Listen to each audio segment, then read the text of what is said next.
Hi, I'm Ethan, and today I'm talking about Hotline Miami. Now, Hotline Miami isn't your typical game. A lot of games nowadays, I notice, tend to be really story-focused, have huge open worlds, and have a ton to do.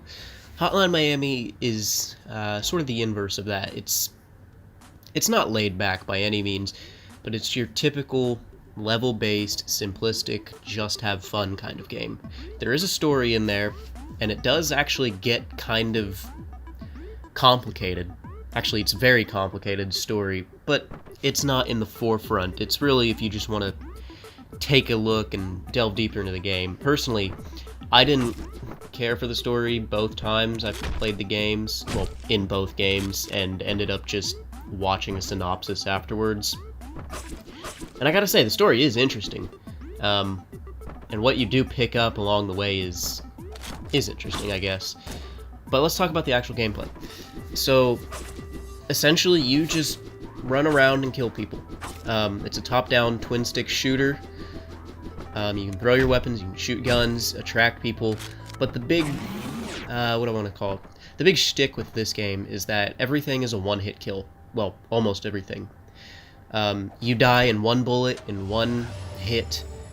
There are a few exceptions. You could get lucky and survive a bullet. I think that was only in Hotline Miami 2. Not sure if you could in 1. It's been several years since I played it. I just booted it back up for some gameplay purposes. And most enemies, there are a few exceptions, will die in one shot as well. So it does balance out, but the game is still incredibly difficult. But it's a fun difficult. It's the type that you get an immense satisfaction once you finish a level. And you get graded on each level. D through S are the rankings, and you just kind of want to restart and try to go for that high score. That's how I found it.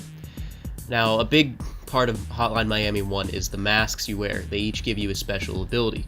For example, in the first level, if you saw the mask I wore, you spawned with a knife. In this level, I selected the mask that allows you to have longer combo windows, which is a big part of getting a good score.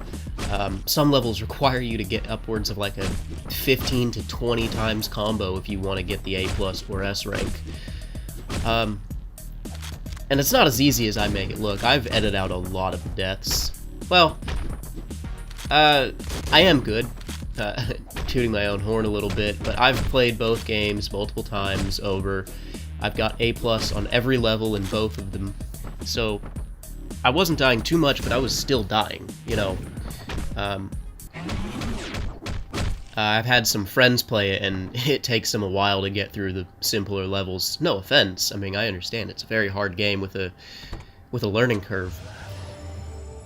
I'm currently doing the hard mode in Hotline Miami 2, and last night a level took me a full hour to finish. It's ridiculous, but it's a fun ridiculous.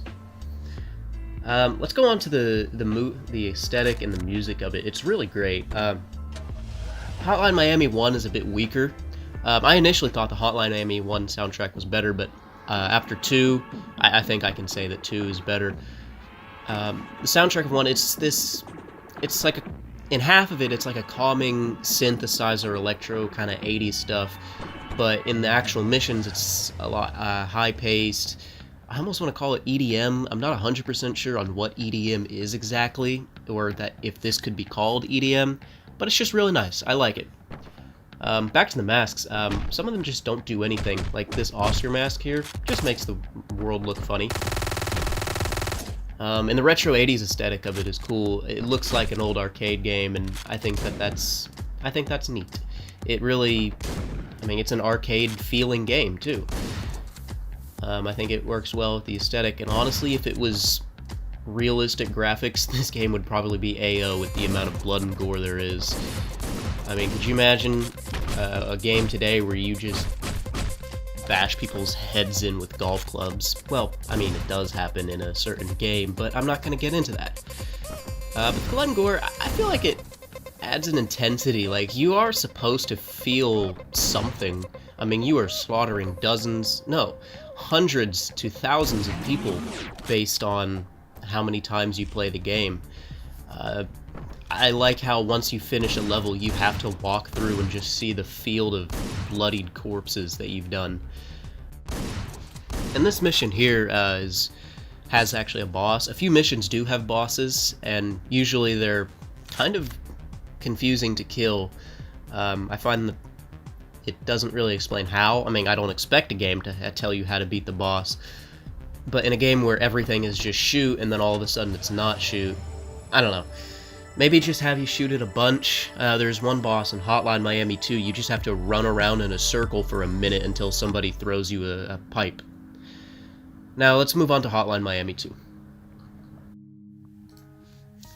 In Hotline Miami 2, you're no longer the vigilante going around and killing the Russian mafia. That's what Hotline Miami was, by the way. You are, in some missions, you are wannabe vigilantes. In some missions, you're a corrupt cop. In some, you're a writer. In some... Oh, and the writer can't kill, so that actually provides an interesting dynamic to his levels. And others... I want to keep that character a secret. So they've somewhat ditched the masks in Hotline Miami 2.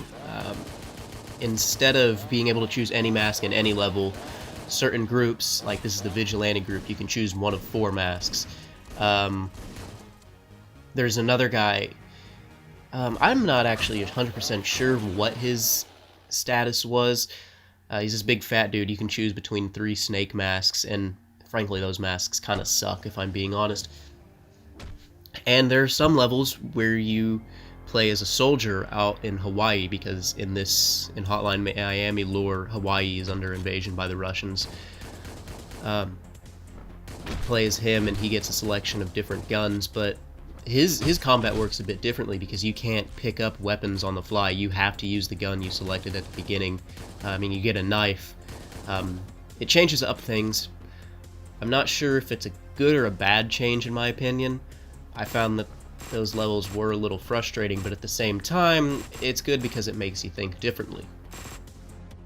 One major flaw in both games is that the characters don't move too well. I found myself getting stuck on doors all the time, chairs, tables, whatever, but sometimes they can shoot through, sometimes they can't shoot through. It's really unclear, and that leads to some frustration.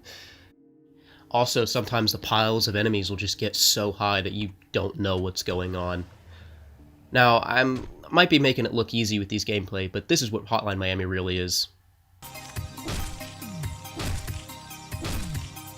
This isn't edited together or looped. This is actually me just constantly dying on a level. All in all, these are really fun games that just make you feel like a badass running around and slaughtering people. I think it's tough to say which one I like better. 2's mechanics work a bit better than the first games, but at the same time, Hotline Miami 2 has some asshole level design where they just throw as much enemies at you as possible, throw windows everywhere, and it does get too frustrating, but nothing that really deducts it a ton. The aesthetics and music of both games are great, which is why I give them both a 9 out of 10. See ya.